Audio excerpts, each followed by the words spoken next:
Hello friends, कैसे हैं आप सब। क्लास 12 आज हम लोग इंग्लिश फ्लेमिंगो का चैप्टर इंडिगो पढ़ेंगे। इसके राइटर लुई फिशर है ना। बेसिकली ये जो चैप्टर है ये लुई फिशर का इंटरव्यू जो उन्होंने महात्मा गांधी का लिया था उस पर बेस्ड है ना।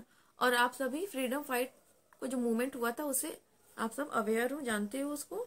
तो ये भी उसी का एक पार्ट है। इंडिगो यानी नील, है ना। तो जिसने जिसने हिस्ट्री पढ़ा है उसको पता होगा कि जब ब्रिटिशर्स यहाँ पर आए थे तो वो क्या करते थे, इंडिगो यानी कि नील की खेती करते थे, क्योंकि उसमें बहुत ज्यादा उनको प्रॉफिट मिलता था। तो इसी के अगेंस्ट जो मूवमेंट चलाई थी महात्मा गांधी ने, उसी पे ये चैप्टर बेस्ड है।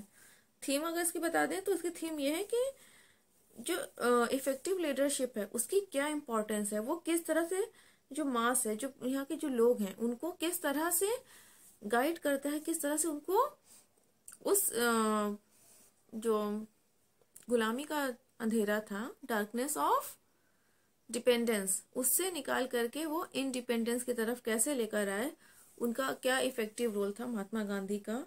और स्पेशली जो लुई फिशर ने उनका इंटरव्यू लिया, ये चैप्टर उसी पे बेस्ड है। तो उसके समरी देखते हैं। तो लुई फिशर कहते हैं, स्टार्ट कर रही हूँ मैं लेसन को, है ना। लुई फिशर कहते हैं कि वो महात्मा गांधी से 1942 में मिले थे, जो उनके आश्रम पे, जो कि सेवाग्राम में है। तो गांधी जी ने उनको बताया था कि वो किस तरह से उन्होंने जो ब्रिटिश का डिपार्चर, मतलब कि अंग्रेज भारत छोड़ो, उसको किस तरह से इनिशिएट किया था, यानी कि वो जो मूवमेंट थी वो कैसे स्टार्ट हुई थी। तो वो रिकॉल करते हैं कि 1917 में वो राजकुमार शुक्ला एक शेयर क्रॉपर थे, वो चंपारण के रहने वाले थे। तो उनकी रिक्वेस्ट पे वो चंपारण गए थे, है ना। तो गांधी जी को लखनऊ जाना था, वो लखनऊ गए हुए थे एनुअल मीटिंग अटेंड करने इंडियन नेशनल कांग्रेस की, जो कि 1916 में हुई थी, है ना। तो शुक्ला ने उनको बताया कि वो यहाँ पर चंपारण से उनकी हेल्प लेने आया है, ताकि वो शेयर कॉपर्स का जो इंटरेस्ट उस पर जो वो लगा रहे हैं उसको बचा सकें। मैंने कहा ना कि ये ब्रिटिशर्स ने एक रूल पास किया हुआ था कि जितने भी फार्मर्स होंगे वो अपनी लैंड पर थोड़े से हिस्से में, मतलब 20%, जहां तक मुझे याद है 20% लैंड का, उस पे वो क्या करेंगे, नील की खेती करेंगे, यानी कि इंडिगो उगाएंगे। और वो क्या करते थे कि वो उसको ब्रिटेन भेजते थे, है ना। उससे उनको बहुत अच्छा प्रॉफिट मिलता था। तो गांधी जी उनको बताते हैं क्योंकि वो बहुत ज्यादा बिजी थे, तो शुक्ला ने उनको जहां जहां वो गए उनके साथ साथ शुक्ला भी गए गांधी जी के साथ साथ, ताकि वो चंपारण में आने के लिए गांधी जी अपनी हामी दे दें, अपना कंसेंट दे दें। तो इनका जो ये फर्म डिसीजन था, इसने गांधी जी को बहुत इम्प्रेस किया, और उन्होंने उनसे प्रॉमिस किया कि वो कलकत्ता किसी पर्टिकुलर डेट पे आएंगे और फिर उनके साथ वो चंपारण जाएंगे, है ना। तो जब फाइनली जब वो वहाँ कलकत्ता गए तो शुक्ला उनसे वहां पे मिला कलकत्ता में, और फिर वहां से उन्होंने पटना के लिए ट्रेन ली। तो गांधी जी फिर लॉयर राजेंद्र प्रसाद के हाउस में गए और वहां पे उन्होंने उनके लिए वेट किया। तो जो सिचुएशन थी उसकी पूरी कंप्लीट नॉलेज लेने के लिए उन्होंने क्या किया, वो मुजफ्फरपुर गए 15 अप्रैल 1917 को। यानी जो ये इंडिगो का जो पूरा मैटर था उसके बारे में डीप नॉलेज लेने के लिए वो कहाँ गए, मुजफ्फरपुर गए, है ना। तो वहां पर उनका वेलकम किसने किया, प्रोफेसर जीबी कृपलानी ने और उनके स्टूडेंट्स ने। तो गांधी जी बहुत सरप्राइज थे कि यहाँ के जो एडवोकेट हैं वो उनको बिल्कुल होम जैसा ट्रीट कर रहे हैं, उनको बहुत ज्यादा सपोर्ट कर रहे हैं, है ना। फिर उसके साथ वो कुछ और लॉयर से भी मिले जो कि ये शेयर क्रॉपर्स का केस हैंडल कर रहे थे पहले से ही। तो जैसा कि कॉन्ट्रैक्ट था कि 15%, हाँ देखिए मैंने कहा ना 15%, 20% नहीं था, ठीक है। 15% जो पीजेंट्स थे, पीजेंट्स यानी फार्मर्स, तो उनकी लैंड का किस लिए रिजर्व था कि वो कल्टीवेशन करेंगे इंडिगो का, यानी कि नील की खेती करेंगे, ठीक है। इसको याद कर लीजिएगा। 15% उन लोगों ने क्या कर रखा था, ऑथराइज कर रखा था, रिजर्व करके रखा था कि वो उस अपनी लैंड के 15% पे इंडिगो ही उगाएंगे, है ना।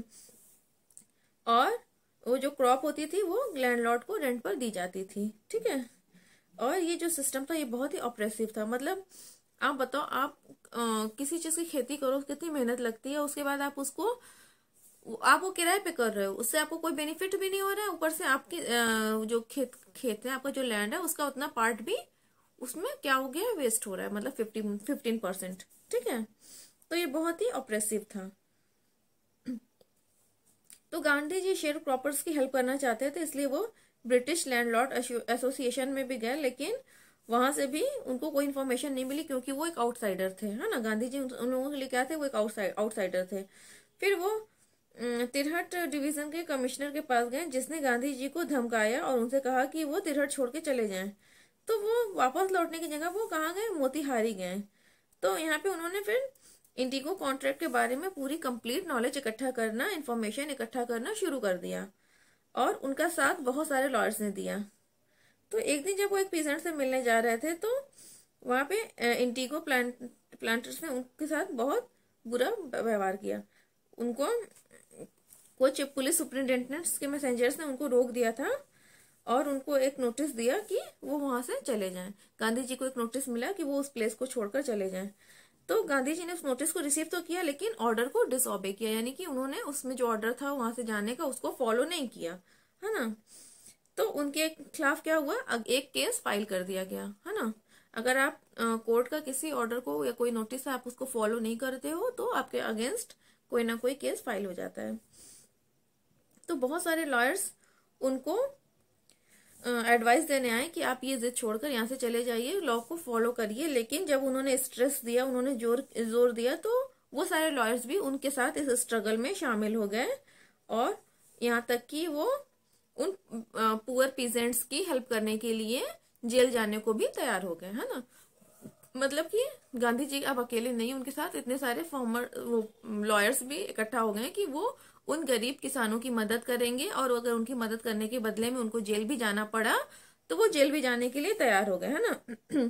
तो जिस दिन ट्रायल का डे था, तो बहुत बड़ी भीड़ कोर्ट के पास इकट्ठा हो गई। तो इस भीड़ को कंट्रोल करना, हैंडल करना बिल्कुल ही इम्पॉसिबल हो गया, है ना। तो गांधी जी ने हेल्प की ऑफिसर्स की कि वो क्राउड को कंट्रोल करें, यानी कि ये लोग जब ये लोग जेल गए, तो वहां पे होता है ना, फिर जब जो कोई जेल जाता है तो उसका केस कोर्ट में जाता है। तो कोर्ट के पास इतनी बड़ी भीड़ इकट्ठा हो गई कि उसको कंट्रोल करने के लिए गांधी जी को हेल्प करनी पड़ी, ऑफिसर्स की, यानी कि पुलिस ऑफिसर्स की, है ना। फिर उनको वहां पे कहाँ गया, हाँ, गांधी जी ने अपना स्टेटमेंट दिया कि वो कोई लॉ ब्रेकर नहीं है, लेकिन उन्होंने इसलिए डिसऑबे किया लॉ को, क्यों, ताकि वो उन फार्मर्स की हेल्प कर सके, उन पीजेंट्स की हेल्प कर सके। तो उनको बेल मिल गई, बेल हम जानते हो जमानत को कहते हैं, उनको बेल मिल गई, वो रिहा हो गए, और उसके बाद जो उनके अगेंस्ट जो केस था वो भी ड्रॉप्ड हो गया, यानी कि वो भी डिसमिस हो गया, है ना। तो जो गांधी जी थे और उनके जो साथ जो एसोसिएट्स थे उनके, वो सभी ने क्या किया, बहुत सारी इंफॉर्मेशन इकट्ठी की जो इंडिगो कॉन्ट्रैक्ट से थी, और जो उसका मिसयूज हो रहा था, है ना। यानी इंडिगो का क्या कॉन्ट्रैक्ट था, उसका क्या मिसयूज हो रहा था, उसके बारे में उन्होंने डिटेल में सारी इंफॉर्मेशन इकट्ठा की। फिर उसके बाद उन्होंने कमीशन को सेट किया ताकि इस मैटर को वो देख सके, और इंक्वायरी जब हो गई, तब प्लांटर्स की गलती पाई गई, और उनको कहा गया कि वो फार्मर्स को पे बैक करें, है ना। तो उनको ये लगा कि वो सिर्फ और सिर्फ 25% ही अमाउंट वो पे करेंगे, है ना। तो गांधी जी ने इस बात को भी एक्सेप्ट कर दिया, क्योंकि वो चाहते थे कि शेयर क्रॉपर्स जो हैं वो इंडिगो कॉन्ट्रैक्ट से फ्री हो जाएं, है ना। उस इंडिगो कॉन्ट्रैक्ट ने जो उनको बांध के रखा है, वो उससे खुद को फ्री कर लें। तो इसलिए वो 25% अमाउंट पे ही भी गांधी जी मान गए उनकी बात, ठीक है। फिर उसके बाद उन्होंने चंपारण के गांव में उन्होंने 6 स्कूल खोले, और वहां पे ऐसे वॉलंटियर जैसे महादेव देसाई, नरहरि पारिक और उनके बेटे देवदास वहां पर करते थे, पढ़ाते थे, है ना। तो कस्तूरबा बाई जो उनकी वाइफ थी गांधी जी की, वो भी वहां पर पर्सनल हाइजीन जो है वो उसको वहां पे पढ़ाती थी। पर्सनल हाइजीन पता ही है आप लोगों को, ठीक है, उसको वहां पे वो पढ़ाती थी। पर्सनल हाइजीन मानने कि अपने खुद की सफाई की, अपनी फिजिकल क्लीननेस की सफाई, ठीक है। फिर उसके बाद क्या हुआ कि वो एक वॉलंटियर डॉक्टर की हेल्प से उन्होंने मेडिकल फैसिलिटीज भी वहां पे प्रोवाइड कराई चंपारण के नेटिव्स को, है ना। और इससे उनकी लाइफ थोड़ा सा और बेटर हो गई, ठीक है। मतलब पहले होता था वहां पे मेडिकल फैसिलिटीज नहीं रही होंगी, ठीक। तो एक पीस मेकर, यानी कि एक शांति को कायम करने वाला, शांति लाने वाला पीस मेकर है एंड्रयूज।